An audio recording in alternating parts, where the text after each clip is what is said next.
Hello. So in this video, we're going to talk about Tomes and Talismans. This was a mid-1980s Mississippi public TV educational series about the Dewey Decimal System set in a sci-fi futuristic universe, sort of. This was not a show that I remember ever having watched as a kid, but my partner, Andy, found it on YouTube. She had watched it growing up as a kid in school. And she thought it came from the 90s rather than the 80s, but she kind of billed it to me as the pinnacle of 90s educational TV from Mississippi. And having now watched the 13 episodes, hard to disagree with that assessment. Though the competition for best educational TV from Mississippi in the 80s/90s, I assume is not that stiff. But this is actually a really genuinely interesting show in a number of ways. It is very much an 80s public TV educational show. And so there is a lot of repetition. There is a lot of sort of basic information that gets stated over and over and over again. There is a somewhat cartoonish quality to a lot of it. But if you want to learn how the Dewey Decimal System works, it does a good job of teaching you. It does tell you how this system functions, what information is on a card catalog card, what the different types of card catalog cards are, the subject cards, author cards, title cards, etc., etc., what call numbers are and how they're organized in the library, what the different system is, what the 0 through 99, the 100 through 199, all that stuff. It tells you all this stuff. It tells you how to do basic research, how to use a dictionary, how to use a thesaurus, how to use an encyclopedia, how to use reference materials, how to skim books, how to scan books, all these things. It's very comprehensive, actually, over the 13 episodes. I mean, they go through a lot of material. And I say that at the same time, there's not. So these are 18-minute episodes. There's 13 of them. There is not actually that much content to deal with the Dewey Decimal System.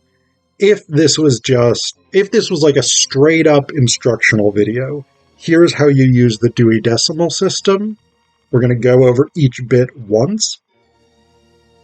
3 episodes, maybe 3 18-minute episodes. One of the things you get with this is an incredible amount of repetition, often back-to-back repetition. So, in the episode, for instance, where they talk about the system, that's the title of the episode, the system, which is episode 5.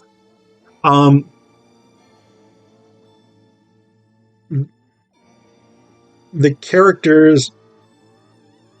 So, okay, I'll back up a little bit to give you a little bit of context. The premise of the show, it's about 100 years in the future from now, which would be about 140 years in the future, or 90 years in the future from now, something like that. It's around the year 2110, 2120, something in there. Earth has been invaded by a group called the Wipers, which is sort of klutzy, raggedy civilization dedicated to wiping out communications, which doesn't make that much sense as a premise for civilization, but there you go. You've got a lot of those kinds of things where the premise of what's going on doesn't make that much sense. The Wipers have invaded Earth. They have defeated humanity. Humans have teleported to another planet.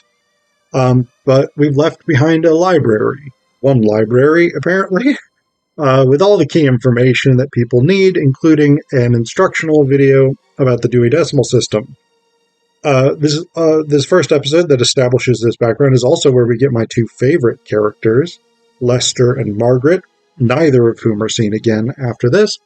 They work in the library under Miss Bookhart, who's the head librarian. And I love Lester and Margaret because even though they should 100% know these very basic things about, like, library categorization and that fiction books are put in alphabetical order, whatever it is, they don't seem to know, and Miss Bookhart has to tell them. So I find that tremendously fun right off the bat, that people who are working in the library that is supposed to preserve all of human knowledge, don't understand the basics of how a library works. Anyway, Lester and Margaret, along with Dundee, who's the other librarian, they all peace out. They get on the transporter. Problem is, Miss Bookhart takes the bookmobile out to get one last book that hasn't been returned. The bookmobile breaks down, and she is put into basically cryostasis by the universal being who is dead Obi-Wan Kenobi, right? The sort of Force ghost from Return of the Jedi. He just sort of materializes, and he's like, "You're going to sleep for 100 years. Don't even worry." 100 years later, this group called the Users has established a base on Earth. They are attempting to do something. It's not real clear. It's not important what they're trying to do to the actual function of the show. Some manner of historical research project about Earth, or they're trying to figure out how to defeat the Users, or they're trying to figure out how to defeat the Wipers.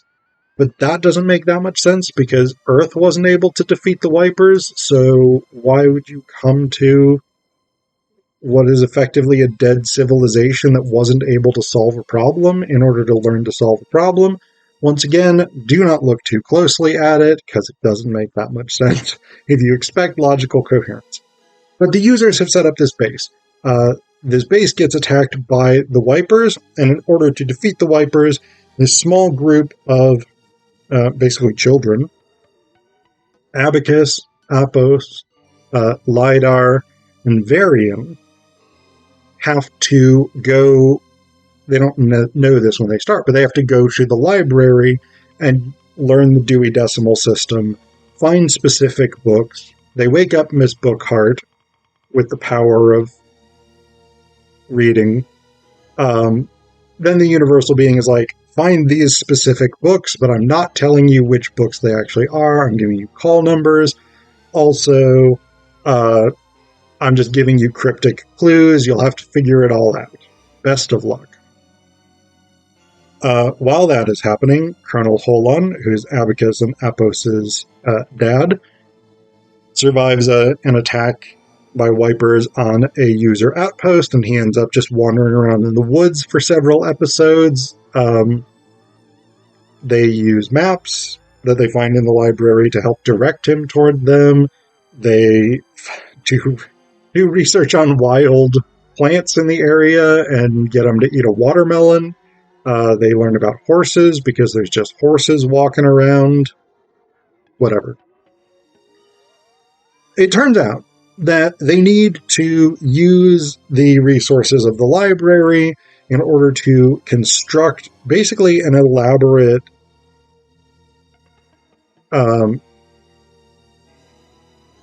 projector system to defeat the Users, or to defeat the Wipers, sorry.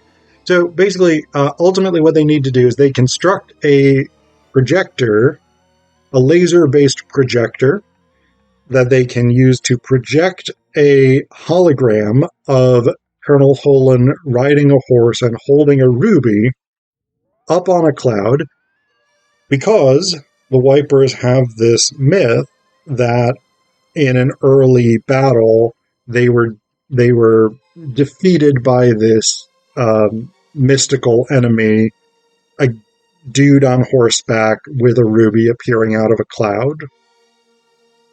And so if they can recreate that, they can drive the Wipers off the planet. Spoiler alert, they ultimately do manage to do that. What a shock that the people learning the Dewey Decimal System win at the end of this show, dedicated to the importance of learning the Dewey Decimal System. But the point that I was making, way before I gave you the entire plot summary, in an episode like The System, episode 5, right, where the entire objective from an educational perspective is to learn that the Dewey Decimal System breaks up all knowledge into 10 categories. Each of these 10 categories has a set of 100 numbers within it, right? So 500 to 599, that's one section. 700 to 799, that's another section. Each of them has its own focus. I have not memorized them. I don't care to memorize them. I apologize if you are disappointed.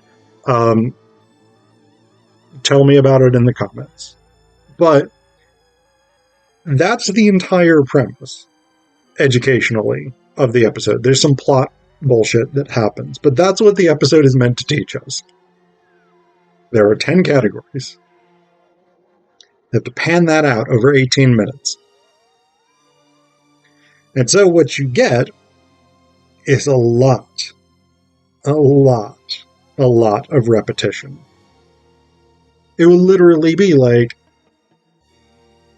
the universal being is like, the system. And they're like, all right, we got to figure out this fucking system now. And so they then, like, Miss Bookhart will be like, here's a poster on the wall, which every library that uses the Dewey Decimal System has, of here's the 10 categories with their numbers. And she'll be like, here are the 10 categories with their numbers. I'm going to read them to you. Then Apos, or whoever the fuck it is, whichever one of them, is like, oh, there's a system.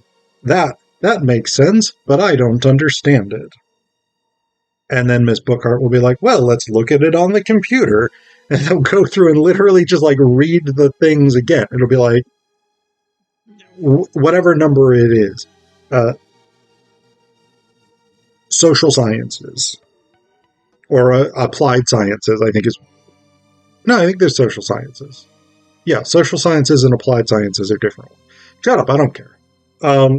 They'll be like, social sciences. And the kid will read the numbers, then the heading social sciences. Then Miss Bookhart will say, social sciences. That includes economics, sociology, psychology, whatever it is. And so it is just this repetition over and over and over again. Within the space of about 5 minutes, you get the system laid out 3 or 4 times in almost excruciating detail. And I get that it's educational, it's supposed to be, but as a viewer, maybe this is good for children, maybe children need this, but as an adult viewer, because I am an adult, and I have a basic ability to cognitively follow something that is being said to me, it's so slow, it's so painful, it's so boring. And again, the thing is, so much of the actual sort of plot itself, apart from the educational stuff, just makes no sense. Like, just stuff that you would never ever do if you wanted a particular outcome. And so it's I'm making this sound like it's a really bad show, but I actually suggest you all watch it. It's here, available on the YouTube machine.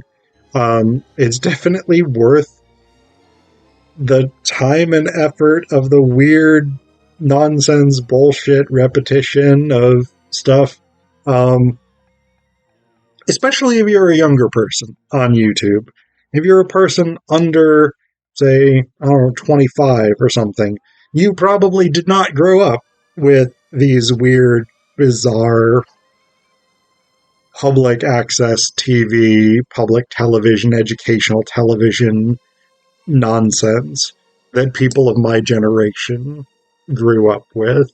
Um, Millennials, Gen X, people like this. Learn from the wisdom of the ancients, children, by watching this weird, bizarre show.